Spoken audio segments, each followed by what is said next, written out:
할렐루야. 우리 주님을 사랑하시면 아멘 하시겠습니다. 오늘 귀한 찬양, 또 우리 중동부 학생들 우리 함께 수화로 하나님께 영광을 돌리셨는데, 우리 다시 한번 격려의 박수로 한번 할까요? 네. 우리 주님을 사랑하시면 아멘 하시겠습니다. 한 주간 동안 평안하셨습니까? 한 주간 동안도 하나님 함께 해주셨고 여기까지 도와주셔서 오늘도 하나님 앞에 나와 예배 드릴 수 있음에 하나님께 영광을 돌리고 또 우리가 서로 기뻐하고 감사하는 귀한 예배가 될 줄로 믿습니다. 잠깐 기도할까요? 전능하신 하나님, 한 주간이 얼마나 많이 길었는지도 모릅니다. 얼마나 많은 일들이 있었을까요? 때로는 두렵고 때로는 떨리고 때로는 당황하고 때로는 예상치 못한 여러 가지 많은 일들이 우리의 삶 속에, 또 하나님 이 사회 속에, 그리고 이 나라 속에, 또 세계 속에 하나님 예상치 못한 너무나도 많은 일들이 벌어지고 있습니다. 아프고 힘들고 때로 상처 주고 상처받고 무엇을 어떻게 할지 알지 못하는 이 험악한 세상에서, 캄캄한 세상에서 참빛과 생명 되신 예수 그리스도, 예수님을 통해서 우리에게 새로운 길이 열려지고 영생이 열려지고 하늘을 바라보고 하늘을 의지하고 하나님을 아버지라고 고백하고 하나님께 예배드릴 수 있음에 감사합니다. 이 세상에 있었던 그 모든 것들을 주님 앞에 내려놓고 주님 바라봅니다. 회개하고 자복하는 심령에 죄사함과 용서의 은혜로 덮어 주시옵소서. 상처 있고 두렵고 떨리는 심정 손잡아 주시고 용기와 희망을 더하여 주시옵소서. 예상치 못한 경제적인 어려움 때문에 당황하고 하나님 어쩔 줄 몰라하는 심령 가운데 하나님의 축복은 땅에서 이루어진 것이 아니라 하늘에서 주어지는 것을 기억하며 하나님과의 관계 회복과 하나님을 바라보며 하나님이 부어주시는 역사가 넘쳐나게 도와주시옵소서. 하나님의 뜻이 하늘에서 이루어진 것처럼 땅에서도 이루어져야 되는데 우리의 남은 생애가 하나님의 뜻을 이루며 하나님의 기쁨과 자랑이 되고 착화가 충성되도록 주인의 즐거움에 참여할 수 있는 귀한 축복의 주인공 되도록 주님 우리 안산교회와 성도들에게 복을 내려 주시옵시고, 오늘도 말씀을 들을 때 말씀이 선포될 때 혁명과 치유와 기적과 하나님 오늘 놀라운 성령의 기름 부음과 은총이 넘쳐나는 귀한 축복의 시간 되게 하여 주시옵소서. 예수님 이름으로 간절히 기도드리옵나이다. 아멘. 우리 옆에 분하고 믿음으로 한번 고백해 드릴까요? 오늘 당신에게 기적이 일어납니다. 치료의 역사가 나타납니다. 응답의 역사가 나타납니다. 할렐루야. 기대하십니까? 하나님께서는 자기를 찾는 자들에게 반드시 그분이 살아계신 것과 존재하는 것과 자기를 찾는 자들에게, 기대하는 자에게 상 주시는 것을 뭐 해야 된다? 믿어야 된다. 오늘 예배가 우리 생애의 운명을 바꿔놓을 수 있는 축복의 귀한 아름다운 역사가 나타날 줄로 믿습니다. 한번 따라 하실까요? 상처가 믿음의 별이 되어. 이런 제목으로 말씀의 은혜를 나누기 원합니다. 여러분, 지난주 혹시 설교 제목을 기억하십니까? 워낙 많은 일들이 있어갖고 사실상 지난주까지 일을 기억하라 그러면 상당히 당황스럽죠. 그런 오늘 설교 제목과 같은 제목이었어요. 내 상처가 믿음의 별이 된다. 지난주에는 믿음의 조상 아브라함의 상처를 한번 들여다봤습니다. 믿음의 조상이지만 그분도 많은 상처가 있었던 사람이겠죠. 출신 자체가 상처예요. 우상 숭배가 난무하던 바벨론 그 갈대아 우르에서 아버지는 우상을 깎아서 팔아서 먹고 사는 그 집의 아들로 태어났으니 얼마나 상처가 많았겠습니까? 나이 75세가 되도록 자식이 없었으니 얼마나 두렵고 방황하고 또 가슴에 상처가 많았겠습니까? 하나님으로부터 부르심을 받았지만 낯설고 물스러운 곳에 가보니 역시 아무것도 없었습니다. 하나님을 선택했는데 여러분, 아브라함은 몰랐습니다. 하나님의 축복은 땅에서 오는 것이 아니라 하늘에서 오는 것이라는 것을. 그 땅에서 복을 받을 줄로 생각했지만 하나님의 사람들은 하늘에서 복을 받는 것입니다. 여러분은 어떠십니까? 하나님의 축복은 땅에서 받는 것이 아니라, 요행과 제수를 기웃거리는 것이 아니라 어디에서 받는 것이다? 하늘에서 하나님으로부터 받는 것이었습니다. 아브라함은 그 애굽 땅을 향하여서 땅에서 복을 받으려고 내려갔습니다. 가족도 자기가 지키려고 했습니다. 아내도 자신이 지켜야 되는 줄 알았습니다. 자신의 생명도 자신이 지킬 줄 알았습니다. 그러나 여러분 아시는 것처럼 애굽에 내려가서 아내도 빼앗기고 자신의 생명도 위태로워지고 말았습니다. 아내를 건져낸 것은 요행과 재수도 아니고 하나님이셨습니다. 자신의 생명과 운명을 바꾸는 것도 요행과 재수가 아니라 하나님이셨습니다. 나중에 알게 된 것은 자식도 내 마음대로 낳는 것이 아니라는 사실이었습니다. 자식도 누가 주셔야 됩니까? 하나님이 주셔야 됩니다. 우리 안산교회 성도들은 이렇게 뻔히 아는 내용인데, 아브라함은 그 사실을 깨닫는데 적어도 20년, 40, 30년이 걸렸다라는 것입니다. 뒤늦게 아브라함의 가슴속에 맺혀지는 처절한 신앙의 고백이 하나 있었습니다. 내 가족은, 내 생명은, 심지어 자식조차도 내가 지켜낼 수 있는 것이 아니다. 누가 지켜주셔야 되는 것이다? 하나님이 지켜주셔야 되는 것이다.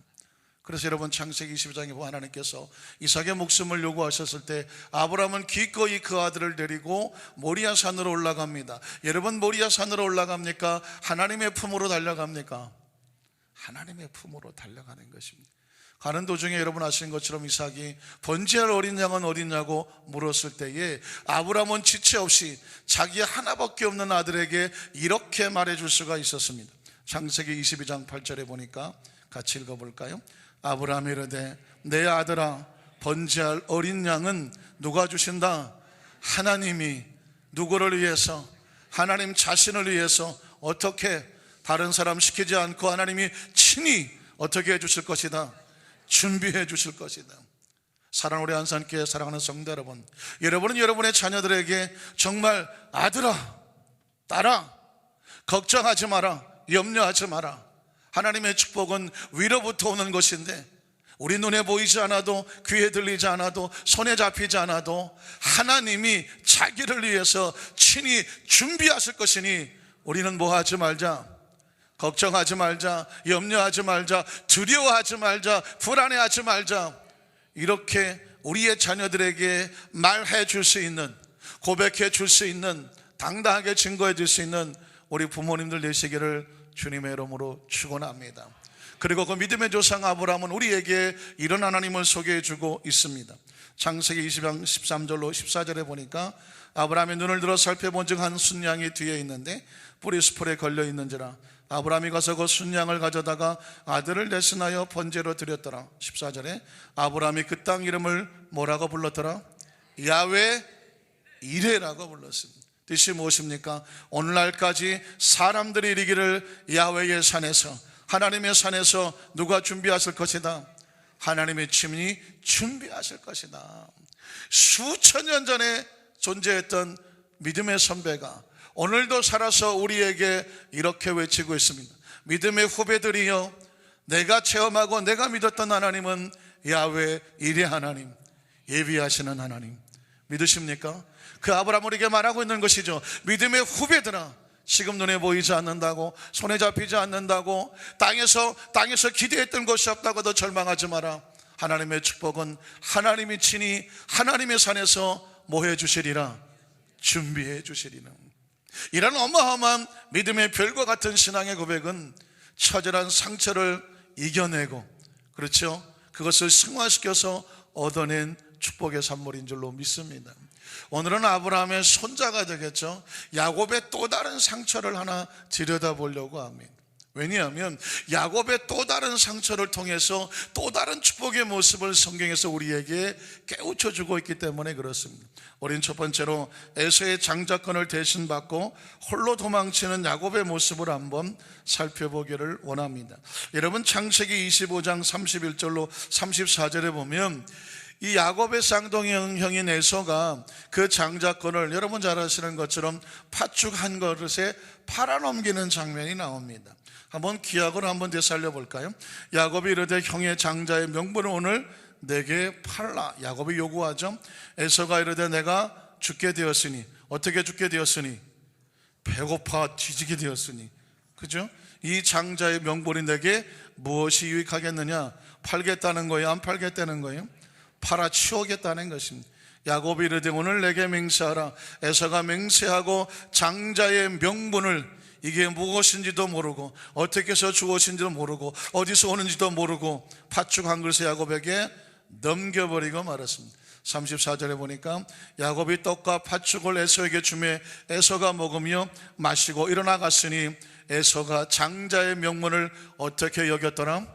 가볍게 여겼다고 합니다. 여러분, 상처가 별이 되긴 하지만 모든 상처가 별이 되지는 않습니다. 안타깝게도 이런 상처는 절대로 별이 되지 않아요. 썩어서 덧나고 자신의 운명과 발전을 무너뜨립니다.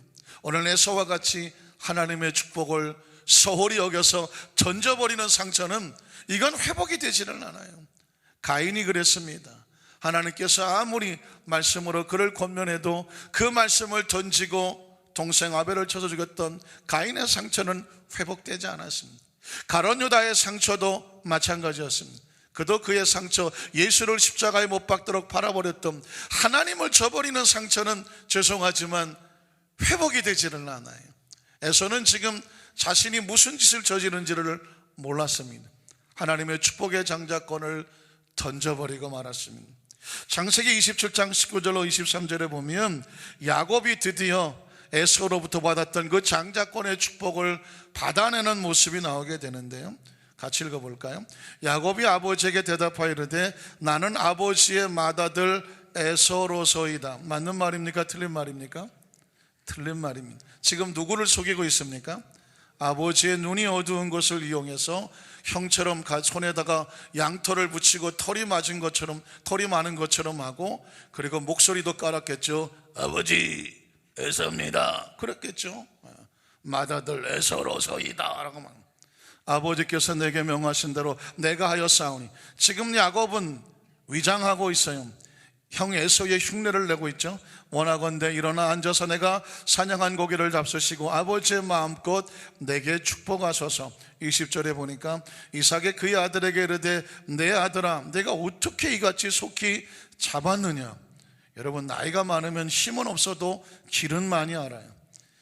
양을 잡아오고 하려면 시간이 많이 걸릴 텐데 네가 이렇게 잡았는데 조금 의심을 품죠. 그가 이르되 아버지 하나님께서 나를 순조롭게 만나게 하셨나이다. 제가 왜 이런 에서의 흉내를 내냐면 지금 야곱이 하는 행동은 도덕적으로 윤리적으로 볼 때는 올바라 보이지를 않다는 얘기를 하고 싶은 겁니다. 그러나 한 가지 마음은, 무엇을 받고자 하는 마음은 간절해요. 하나님으로부터 이 축복권을 받고자 하는 마음은 너무도 간절한 모습을 볼 수가 있죠.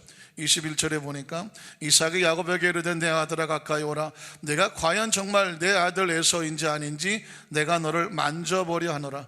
22절에 보니까 야곱이 그 아버지 이삭에 가까이 가니 이삭이 만지며 이르되, 가슴 철렁한 얘기를 하죠.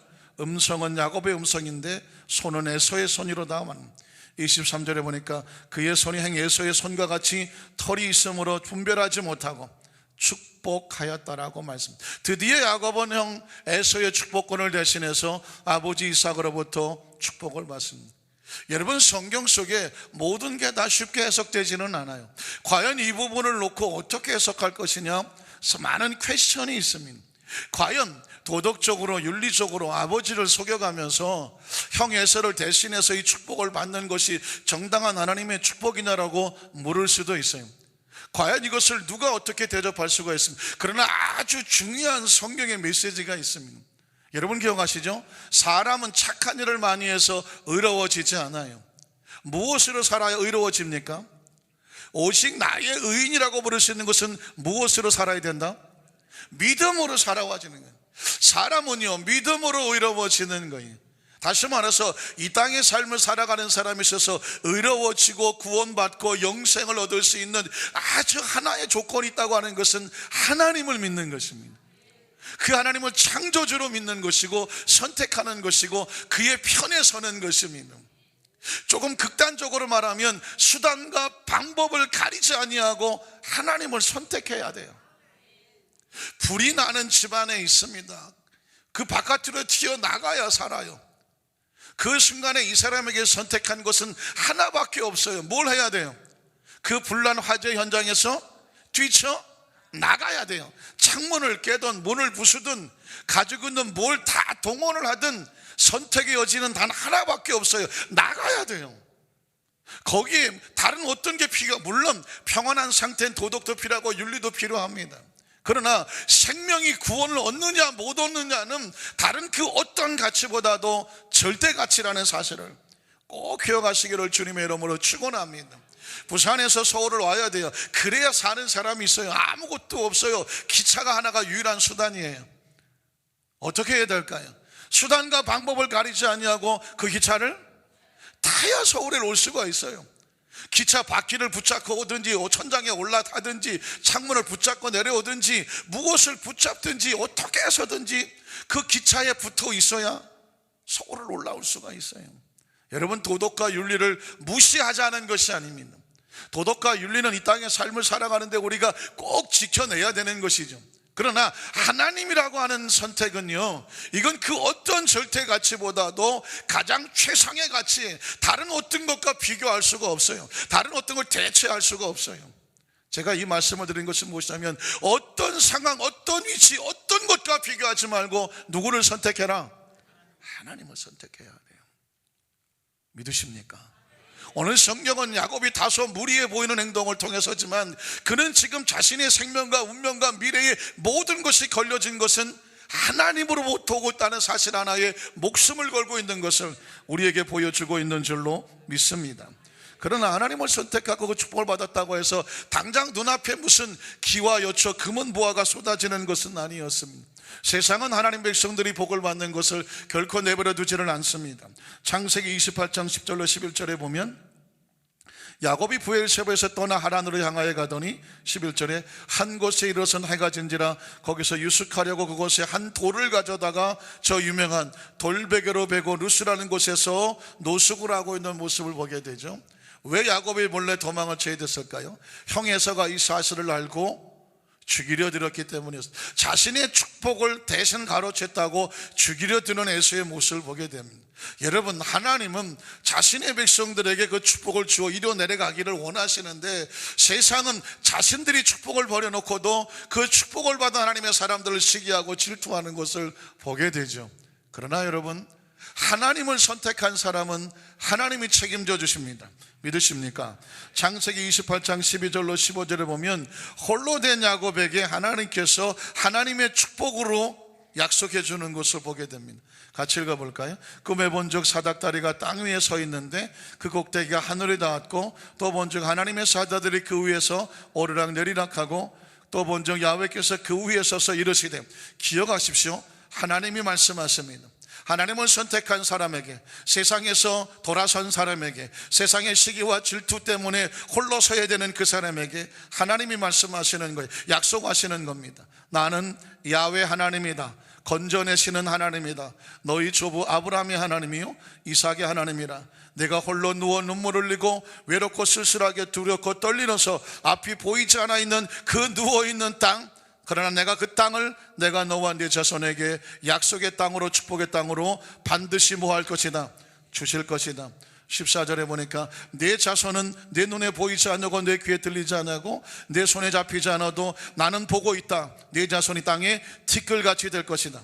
내가 서쪽과 동쪽과 북쪽과 남쪽 동서사방으로 너와 내 자손이 퍼져나가게 될 것이다. 땅의 모든 족속이 너와 네 자손으로 말미암아 무엇을 받을 것이다? 복을 받을 것이다. 어디서 들어봤습니까? 하나님께서 아브라함에게 축복을 하셨죠. 하나님은 아브라함에게 축복하신 것이 아닙니다. 아브라함같이 하나님을 선택한 믿음의 백성들이면 누구나 그런 복을 받을 수가 있습니다. 그래서 여러분, 사람은 맡겨도 하나님의 약속의 말씀은 바뀌지가 않아요. 이삭에게도 이렇게 축복하셨고 지금 누구에게 축복하십니까?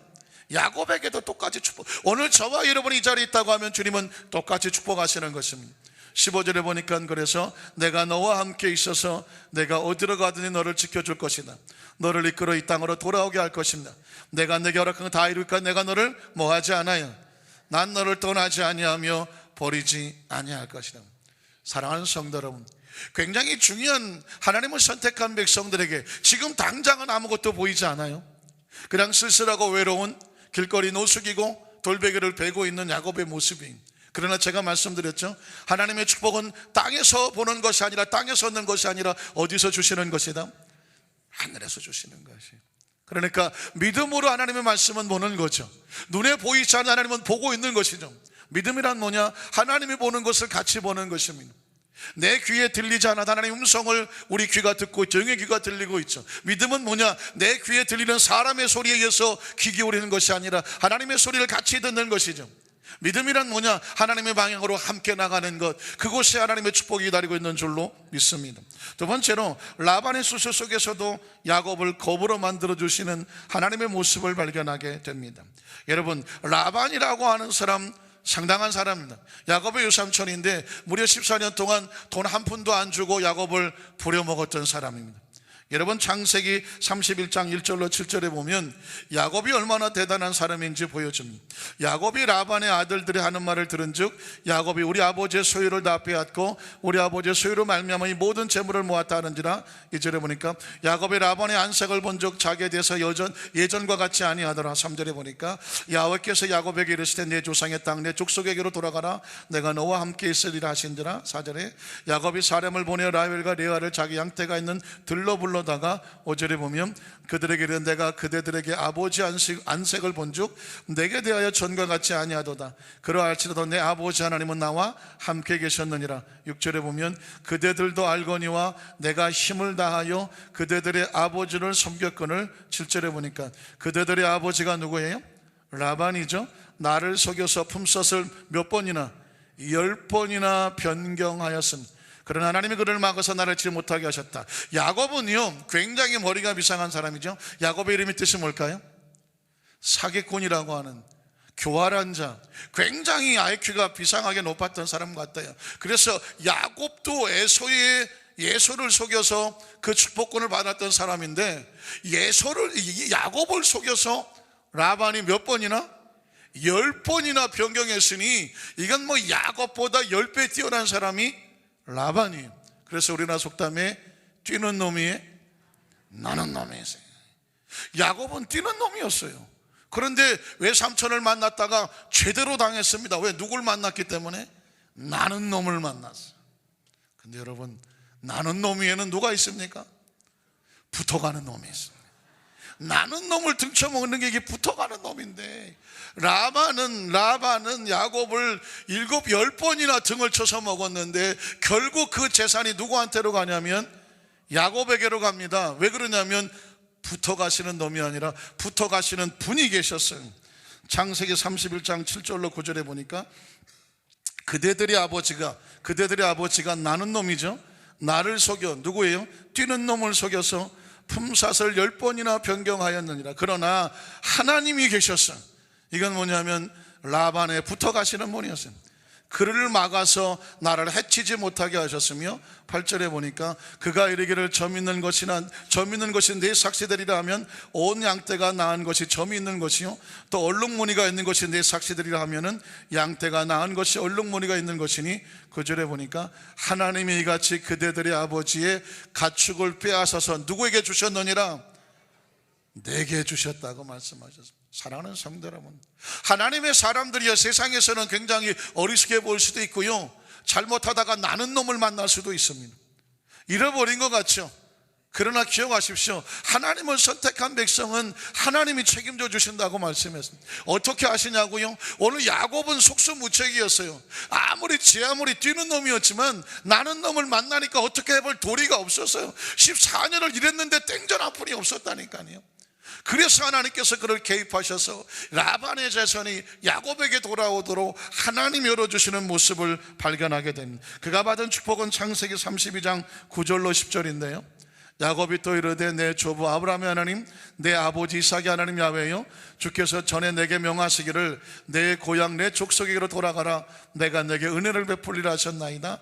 10절에 보니 나는 주께서 주의 종에게 베푸신 모든 은총과 모든 진실하심을 조금도 감당할 수가 없사오나 내가 처음 출발할 때 뭘 가지고 갔어요? 내 지팡이 하나만 가지고 이 요단강을 건넜습니다. 그러나 지금은 얼마가 됐어요? 양떼들이 2떼, 가죽떼 1떼, 2떼가 넘는 거대한 복을 받았다고 말했습니다. 이 복은 누가 주셨나요? 하나님이 주시는 것입니다.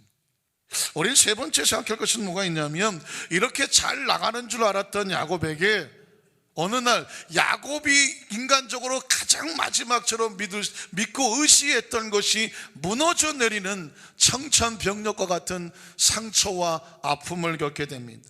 여러분, 창세기 32장 9절에 보면 하나님이 야곱에게 고향으로 돌아가라 이렇게 말씀합니다.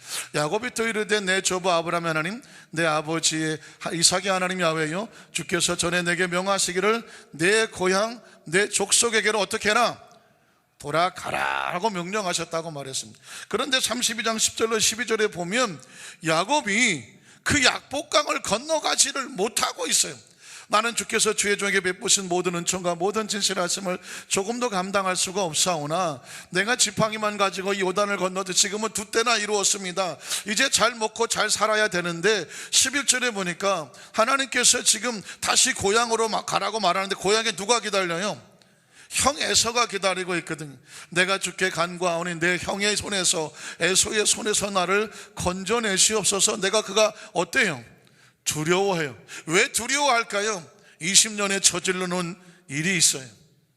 여러분 혹시 그런 영화 아십니까? 나는 내가 지난 여름에 한 일을 알고 있다. 여러분의 지난 여름에 한 일을 알고 있다. 얼마나 가슴 철렁합니까? 그런데 이미 20년 동안이나 야곱은 늘 가슴을 졸였어요. 그런데 야곱은요, 에서가 소문을 들었죠. 20년 동안 400명의 군단을 이끌고 야곱만 만나면 쳐서 죽이겠다고 복수의 칼날을 갈고 있다는데 그곳으로 가라고 하는 거예요. 갈 수 있겠어요? 없겠어요? 이제 먹고 살만한데, 이제 조금 가정을 이루고 재산도 좀 있고 살만한데 하나님이 에서의 그 한복판으로 가라고 말하는 거예요. 그런데 야곱은 갈 수가 없어요. 왜? 그가 두렵기 때문이죠. 그가 와서 나와 내 처자들을 칠까 겁이 나기 때문입니다. 12절에 보니까 그래서 주께서 말씀하시기를 내가 반드시 내게 은혜를 베풀어 내 씨로 바다에 셀 수 없는 모래와 같이 많게 하리라 하셨나이다. 그러니 어쩌자는 거예요. 그렇게 많게 하셨다고 했는데 만약 에서에게로 가면 다 죽으면 어떻게 됩니까? 그러니 하나님 건너가지 말게 하여 주시옵소서. 때로 하나님께서는 건너가라고 말하는데 우리가 볼 때는 그게 좋아 보이지가 않아요. 하나님이 명령하신 것이 두려워요. 무서워요. 이건 잘 될 것 같지가 않아요. 이제까지 쓴 걸 다 빼앗기고 잃어버릴 거 다 놓칠 것 같아요. 그래서 주춤거려요. 가기 싫다고 말해요. 여러분, 우리는 그럴 때가 없었나요? 우리도 그럴 때가 있을 수 있잖아요. 오늘 야곱은 그랬습니다. 그래서 창세기 32장 24절로 25절에 보면 야곱이 안 가겠다고 몸부림을 치다가 하나님의 사자와 씨름하는 장면이 여기 나오는 거예요. 야곱은 홀로 남았더니 어떤 사람이 날이 새도록 야곱과 씨름하다가 25절에 보니까 자기가 야곱을 이기지 못해 얼마나 고집불통대. 고집도 무슨 고집이에요? 쇠고집이에요. 똥고집이에요. 이건 도무지 어떻게 설득으로는 되지 않아요. 어쩌면 야곱은요 죽기 살기기 때문에 포기할 수가 없어요. 만약에 에서가 뻔히 자기를 죽이려고 하는데 거기 술술 건너가겠습니까? 그래서 못 가겠다고 몸부림치는 거예요. 오죽하면 주의 사자도 말로는 못 이기겠다라는 것이죠. 그래서 그가 야곱의 허벅지 관절을 치매 야곱의 허벅지 관절이 그 사람과 씨름할 때에 어긋났더라. 왜 하필이면 허벅지 관절일까요? 성경에 기록되진 않았지만 야곱이 100m를 9초 8에 뛰었다라는 내가 복음의 전설이 있습니다. 야곱이 가장 믿는 것은 뭐냐면 빠른 두 다리예요. 마누라들도 건져놓고 자식들도 보내놓고 재산도 던져놓고 여차하면 36개 주랭랑이야. 나라도 살아야 되겠다는 거예요. 그래서 늘 그냥 달리기 연습을 하고 있는데 여차하면 믿을 건 뭐밖에 없냐면 빠른 다리밖에 없는 거예요. 그런데 하나님께서 야곱의 마지막 보루인 다리의 관절을 뒤틀어 버렸어. 이젠 뛸 수 있어요? 뛸 수 없어요? 뛸 수가 없어요. 그 순간에 야곱이 얼마나 철렁했을까요? 여러분, 여러분에게는 가장 믿는 게 뭐예요?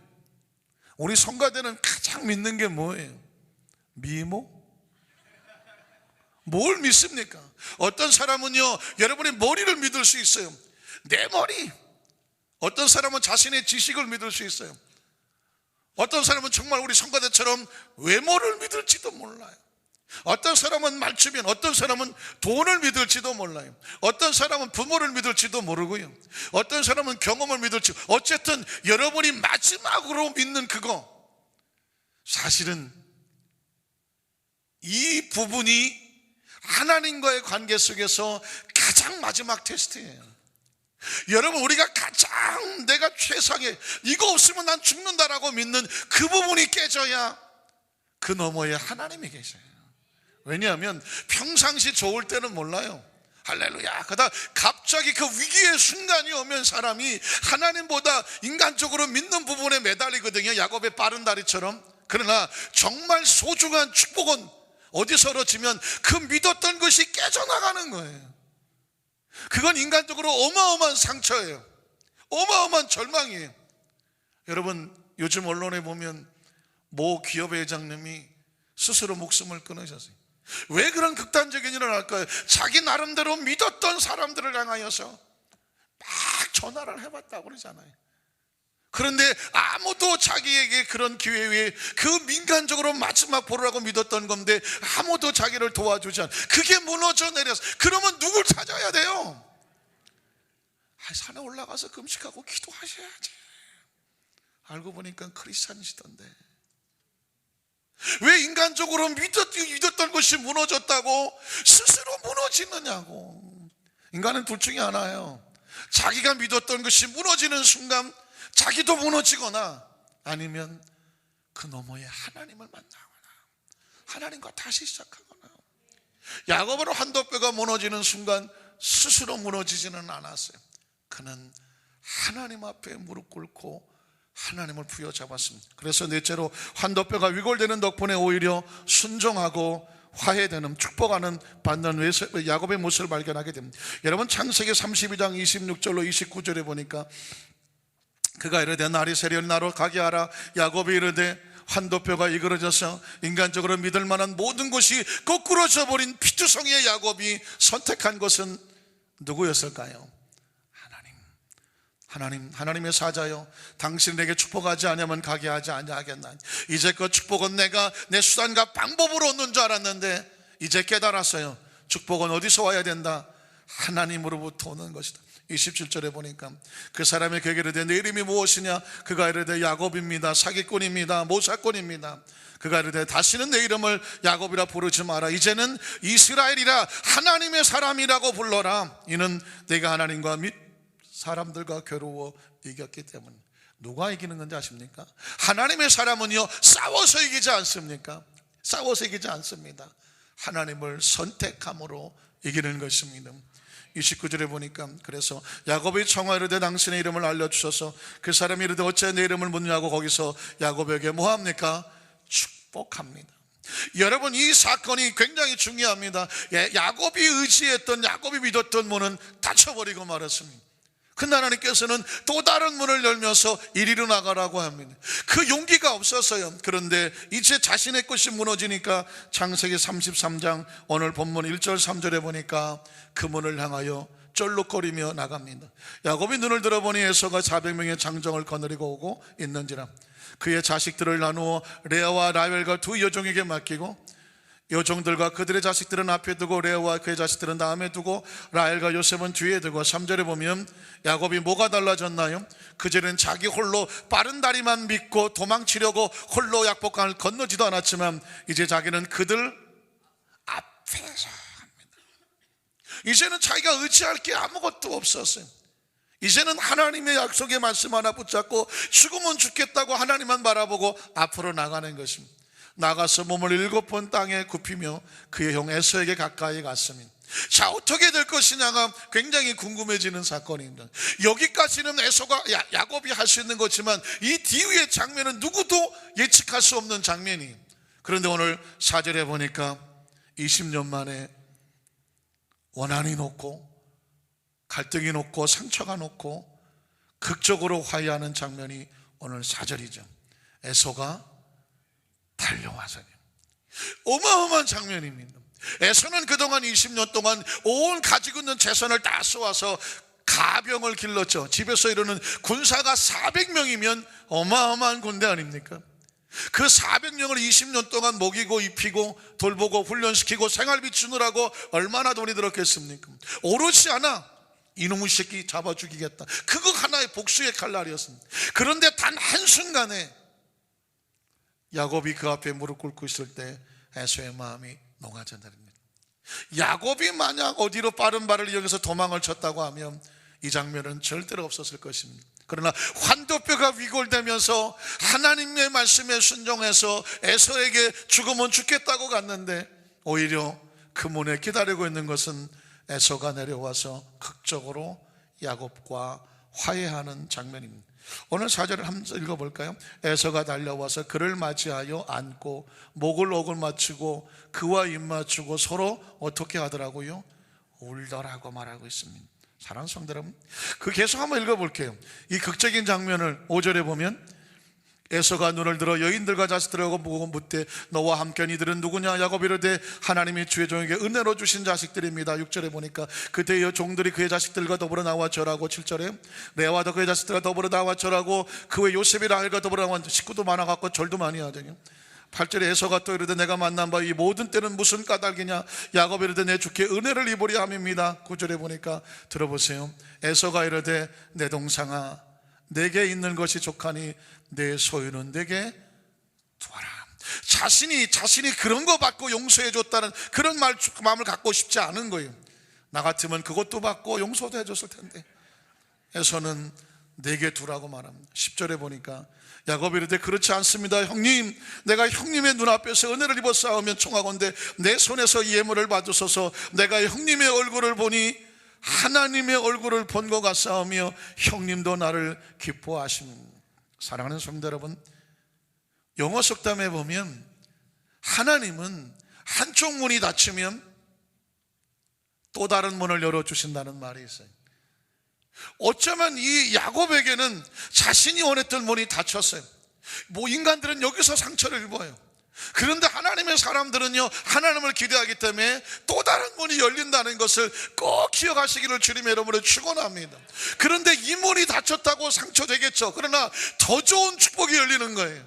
더 좋은 문이 열리는 거예요. 만약에 야곱이 이 문으로 도망을 쳤으면 나머지 생애는 늘 양심의 가책으로 불안해서 못 살았을 거예요. 그런데 이 문이 닫혔지만 절망하지 않냐고 이 문을 열고 들어갔더니 정말 죽는 줄 알고 들어갔는데 가보니까 20년 만에 원한이 다 녹아지는 놀라운 축복이 기다리고 있다는 사실을 기억하시기를 주님의 이름으로 축원합니다. 찬송가 478장 지난주에 불렀던, 그리고 오늘 불렀던 이는 아무 증거 많이 보여도 이 찬송가를 작시하신 분은 커싱이라고 하는 1800년대에 미국에 있는 목사님이셨습니다. 근데 이 목사님이 그 시대의 설교를 많이 잘 하시는 그런 분이었는데 어느 날 예전에 제 모습처럼 성대에 어마어마한 혹이 생기셨어요. 성대에 문제가 생겨서 더 이상 설교를 하실 수가 없게 되셨어요. 참, 저에게는 하나님이 치료를 해주셔서 설교하게 하셨는데 그 목사님에게는 그 치료가 없었어요. 더 이상 설교를 할 수가 없었어요. 그 문이 닫혔어요. 그러나 그에게는 놀랍게도 또 다른 축복을 주셨습니다. 그건 뭐냐면 찬송가를 작시할 수 있는 축복을 주셨어요. 그래서 작시한 것이 300-400곡이 넘는 거예요. 그 중에 지금 몇백 년이 지난데도 불구하고 우리는 그분이 작사한 찬송을 통해서 하나님을 찬송하고 하나님께 영광을 돌리고 있는 거죠. 한쪽 문이 닫혔다고 해서 하나님의 사람은 절대로 절망하지 않아요.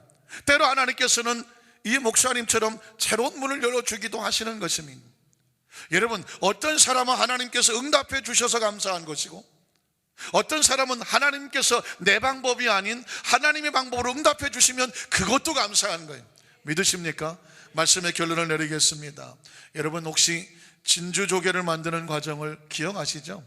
어린아이도 다 아는 이야기입니다. 조개에 모래알이 그 부드러운 속살에 던져 들어가는 것입니다. 그러면 그 조개가 얼마나 아프겠어요? 그 속살에 모래알이 튀어들어갔으니 아마 조개는 난리를 칠 겁니다. 아마 기도하겠죠. 하나님, 조개 좀 빼주세요. 아니, 조개를 빼주면 안 되지. 모래 좀 빼주세요. 아파 죽겠어요. 그러겠죠. 얼마나 힘들겠어요. 그래서 그 모래가 확 튀어나가야 할렐루야 응답이 되어야 될 텐데 모래가 안 튀어나가요. 조개는 절망할까요? 이 조개는 그 아픈 모래알을, 그 상처를 싸매기 위해서 진액을 쏴버려요. 그 진액이 모래를 막 감싸기 시작해요. 아프니까 아플수록 더 감싸는 거예요. 그 진액이 쏟아져 갖고 모래를 감싸서 아주 동그랗고 영롱한 것을 만들어요. 뭐라고 불러요? 우리 여성 동지들이 꿈에도 그리는 진주 목걸이 있는 진주 반지, 거기서 나오는 거예요. 그 영롱하게 빛나는 보석이 처절하게 아픔의 고통을 견뎌내고 맺어진 결실이라는 사실을 기억하십니까? 오늘 저와 여러분의 삶의 장 가운데 모든 사람은 한 번이 다치면 절망합니다. 어떤 사람은 모래알이 튀어들어온 조개살처럼 고통스러운데 모래가 안 빠진다고 절망하실 수도 있어요. 그러나 기억하십시오. 오늘 야곱의 상처는 우리에게 또 다른 축복의 문이 열리는 기회가 되고, 그 축복은 더 놀라운 축복이 된다고 말씀하고 있습니다. 인생의 삶을 살면서 축복을 피할 수 있는 길은 없어요. 아니, 상처를 피할 수 있는 길은 없어요. 크고 작은 건 다 알려. 그러나 중요한 것은 그 작은 상처를 통해서 영롱한 보석을 만들어낼 수 있고, 하나님 예비하신 문을 열고 들어감으로 더 놀라운 축복의 주인공이 될 수가 있습니다. 우리 안산교회 모든 성도들이 이 축복의 주인공이 되시기를 주님의 이름으로 축원합니다.